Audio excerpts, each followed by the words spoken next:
నా పేరు షేక్ మౌలాలి. ఏదైతే ఇక్కడికి ప్రెస్కి రావడానికి మూల కారణం ఏంటంటే అండి, మా తమ్ముడికి ముఖేష్ కుమార్ జైన్ దగ్గర నుంచి అమౌంట్ రావాలండి. గత కొంతకాలంగా మా తమ్ముడికి అతనికి ఆ అమౌంట్ గురించి సంభాషణ జరుగుతుంది. అతను ఇస్తాను చెప్పి ఈ విషయాన్ని ప్రొలాంగ్ చేసుకుంటూ వచ్చి లాస్ట్కి ఒక పెద్ద మనిషి దగ్గరికి, చెన్నుపాటి సీను గారి దగ్గరికి వెళ్ళారు. వెళ్తే చెన్నుపాటి సీను గారి దగ్గరికి మా తమ్ముడు అందుబాటులో లేని దానివల్ల గౌసుని పిలుచుకురా అంటే నేను వెళ్ళాల్సి వచ్చింది. ఆ టైంలో వెళ్ళిన తర్వాత ఏం జరిగింది ఏంటనేది మొత్తం చెన్నుపాటి సీను గారికి నేను మా బాధ చెప్పుకుంటూ వచ్చాను. గౌస్ వచ్చిన తర్వాత నేను తీసుకొస్తానని కూడా, ఊర్లో లేడంటే నేను తీసుకొస్తానని కూడా చెప్పి వచ్చిన తర్వాత పిలిపిస్తానన్నారు. ఇంక దాని తర్వాత నుంచి కొంతమంది చాణక్య వాళ్ళ బ్యాచ్తో బెదిరింపు కాల్స్, చంపేస్తానని చెప్పి ఈ విషయంలో నుంచి పక్కకి వెళ్ళపోతే ఇది ఎంతవరకైనా వెళ్ళిద్ది ఇష్యూ అని చెప్పి బెదిరింపు కాల్స్ వస్తున్నాయండి. వాటి అన్నిటికీ కూడా నేను సమాధానం చెప్పుకుంటూ వచ్చాను. ఏం లేదు, చెన్నుపాటి సీను గారి దగ్గర మీరు ఏం మాట్లాడారు, వెళ్ళి అవన్నీ తేలాలి అని చెప్పి గొడవ చేయటం. దానికి నేను ప్రమాణపూర్తిగా నేను చెప్పలేదు నీ గురించి అన్నా కూడా తాగేసి నైట్లు తెల్లారుజాములు ఫోన్ చేసి చంపేస్తామని చెప్పి బెదిరియటం, ఇవన్నీ కూడా కాల్ రికార్డ్స్తో సహా ఉన్నాయండి. అవన్నీ కూడా పోలీసు వారికి, వాళ్ళ కమిషనర్ ఆఫీస్కి వెళ్ళాము మాకు ప్రాణహాని ఉందని. కమిషనర్ ఆఫీస్కి వెళ్తే కమిషనర్ గారు అందుబాటులో లేకపోవటం వల్ల ఏడీసీపీ గారి దగ్గరికి వెళ్ళమన్నారు.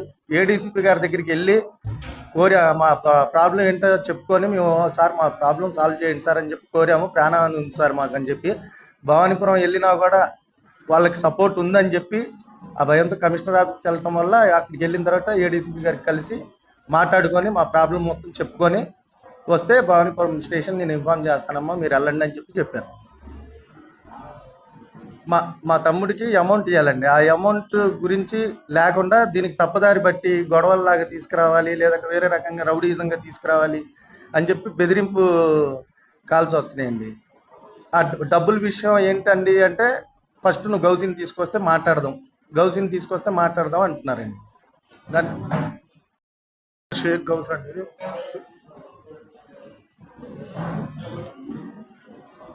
అందరికీ నమస్కారం అండి. నా పేరు షేక్ గౌస్ అండి. గతంలో నాకు ముఖేష్ కుమార్ జైన్ అనే అతను పరిచయం కావడంతో ఆయనకి నాకున్న పరిచయం ద్వారాగా ఆయనకి డబ్బులు అవసరం అని చెప్పి 4-5 సార్లు ఇంతకు ముందులో గతంలో తీసుకొని మళ్ళీ క్రమంగా కరెక్ట్ టైంకే ఇచ్చేశారండి. దాని తర్వాత మళ్ళీ దఫల వారీగా 3 సార్లు నా దగ్గర 25 లక్షల లెక్కన 75 లక్షల అమౌంట్ తీసుకొని ఎప్పుడు ఇస్తారని అది ప్రొలాంగ్ చేసుకుంటా వస్తూ ఎప్పుడు ఇస్తారని అడుగుతుంటే ఇస్తానని చివరికి ఈ పెద్ద మనిషి చెన్నుపాటి సీను గారి దగ్గరికి వెళ్ళి అసలు నీకు రూపాయి బిళ్ళ కూడా నేను ఇవ్వాల్సిన పని లేదు, ఆ చెక్కులు కూడా నువ్వు దొంగలించావు నా దగ్గర నుంచి, నాకు సంబంధం లేని విషయాలన్నీ నా తలకి చుట్టి నన్ను భయభ్రాంతులకు గురి చేసి నేను ఏం చేస్తున్నానో చివరికి ఒక దశలో నేను ప్రాణాలు కూడా తీసుకుందాం అనే ఉద్దేశంలోకి వెళ్ళిపోయేటట్టు నన్ను అందరూ ఈ రౌడీ మూక చెన్నుపాటి సీను గారి దగ్గర ఉండే ఈ చాణక్య వాళ్ళ నాన్న రెడ్డిపల్లి రాజు మరియు వాళ్ళ బ్యాచ్లు వాళ్ళందరూ రౌడీ షీటర్లు అంటండి. మాకు చాలా అంటే చాలా భయభ్రాంతులకు గురి చేసి కూర్చోడానికి ఉంచోడానికి లేకుండా ఎటు వెళ్ళాలన్నా కానీ ఏదో రకంగా రెక్కి నిర్వహించి మమ్మల్ని ఇబ్బంది పెట్టి, మీరు వింటే మా మాట వినండి, నేను గతంలో కోర్టులో చెక్ వేసుకున్నానండి నాకు రావాల్సిన డబ్బులకి. వేసుకుంటే ఆ చెక్ కూడా మీరు క్యాన్సిల్ చేసుకొని మేము చెప్పినట్టు వినపోతే నీకేం అవ్వాలో అది, మీ ప్రాణాలు లేకుండా పోతే దానికి తాలూకా అన్ని రికార్డింగ్లు ఉన్నాయండి. ఇలా చెప్పుకుంటా వస్తే ఇవాళ చివరికి మేము చూసి ఏం చేయాలో తోచక సిపి గారి ఆఫీస్కి వెళ్ళాం. సార్ గారు ఇవాళ బిజీగా ఉండి బయటికి వెళ్తాం మూలన మాకు ఏడీసీపీ గారికి రిఫర్ చేశారు. అక్కడికి వెళ్ళి సార్ సానుకూలంగా మాకు సంబంధించిన డీటెయిల్స్ మొత్తం తీసుకొని నేను అక్కడికి మీకు భవానీపురం సిఏ గారికి రిఫర్ చేస్తున్నానమ్మా, వెళ్ళి మాట్లాడుకోండి అని చెప్తే సరే సార్ అని చెప్పి వచ్చి మీ మీడియా ముఖంగా మాకు ప్రాణహాని ఉంది చెప్పుకొని గతంలో మా మీద వచ్చిన బెదిరింపుల రికార్డింగ్లు, గతంలో ఏమేమైతే మమ్మల్ని బెదిరించారో వాళ్ళ ఫోన్ నెంబర్లతో సహా వాళ్ళ రికార్డింగ్లతో సహా మొత్తం ఇచ్చాం సార్.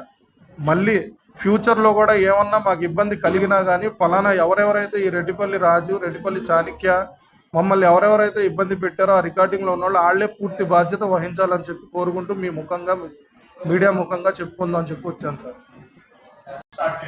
షేక్ హసీనా అండి నా పేరు. అందరికీ నమస్కారం. నా బాబు వాళ్ళకి ఏమి జరిగినా కానీ చాణక్యనేనండి. ఆ అబ్బాయి బెదిరిస్తున్నాడు. ఏ చిన్న గీత పడ్డా కానీ ఆ అబ్బాయిదేనండి సంబంధం. మాకు ఫోన్లు చేసి చాలా ఇబ్బంది పెడుతున్నాడు. ఆడవాళ్ళు అని కూడా చూడకుండా నోటికొచ్చినట్టు తిడుతున్నాడు. అన్నిటికీ మేము సమర్థించి వాళ్ళ డాడీకి ఫోన్ చేశాము. చేస్తే అమ్మ నా ఫోన్ కూడా ఎత్తట్లేదు వాళ్ళ నాన్నగారికి ఫోన్ చేశానండి నేను. ఇలా మీ బాబు మాత్రం చాలా ఇబ్బంది పెడుతున్నాడు. మా ముస్లిమ్స్లో పరువు పోతే బతకటం వేస్ట్ అండి. ఎంతమంది చుట్టాలు ఉన్నారో అంతమంది చుట్టాల ముందు ఆ అబ్బాయి ఫోన్ చేసి వేరే వేరే నెంబర్లు చేసి ఆ నెంబర్ మీరు ఎత్తొద్దన్నారు. ఆ నెంబర్ ఎత్తపోయినా వేరే వేరే నెంబర్లు చేసి మాకు ప్రేమప్రాంతాలు చేస్తున్నాడండి మీ బాబు. ఇదేదో చూడండి అన్నయ్య గారు అని నేను ఫోన్ చేశాను. అమ్మ నేను ఫోన్ చేసినా ఎత్తట్లేదు, మీరు అంతగా భయపడుతున్నారు కాబట్టి మీ చర్య మీరు తీసుకోండి అమ్మ, ఇంక నేనేం చేయలేను అని ఆయన చెప్పారండి. నా పిల్లలకి ఏదైనా హామీ జరిగితే ఆ అబ్బాయి ఏదనండి, ఇంకా రెండో వాళ్ళు మాకు ఎవరు లేరు. చాణిక్య ఎవరెవరైతే మాకు ఇబ్బంది పెడుతున్నారో వాళ్ళే మాకు ఇదండి ఇంకా బాధ్యత. చాణిక్య అండి, చాణిక్య వాళ్ళ నాన్నగారికి చెప్పాను నేను. నాన్నగారు రాజు గారండి. అబ్బాయి చాణిక్య వాళ్ళ గ్రూప్ అంట, చాణిక్య వాళ్ళ గ్రూప్.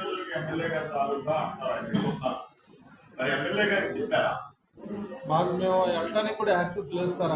అక్కడికి వెళ్ళాలంటే వాళ్ళు ఎప్పుడు అక్కడే ఉంటారు. ఫోన్ చేసాం మేము, ఏదైనా